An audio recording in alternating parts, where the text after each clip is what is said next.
right, I have to show you some of these rainfall totals that we've seen this week. It is impressive. Palomar Mountain, over 5.5 inches of rain just this week, over 3.5 inches in Julian. Even Fallbrook saw over 2.5 inches of rain.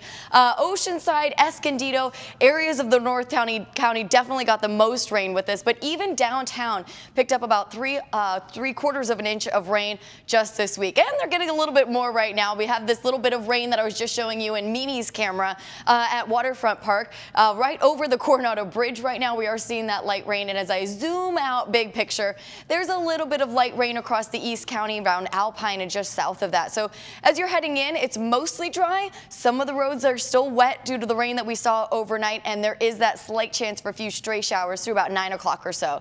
It's also pretty foggy, mostly in the North County. Less than a mile of visibility in areas around Fallbrook, Vista, Oceanside, and Carlsbad. So some pretty low visibility there. Leave time for travel as you're heading in, even though we're not dealing with widespread rain. You may be impacted by wet roads or fog that could slow you down. It is going to be much warmer tomorrow by about 5 to 15 degrees as gusty Santa Ana winds roll on in. Winds will be about 30 to up to 50 miles per hour in our foothill and mountain communities tomorrow. We're in the mid-70s all the way to our coast tomorrow. Don't advise going in the water, not only because of the bigger waves, but also because of the higher bacteria levels from our recent rains.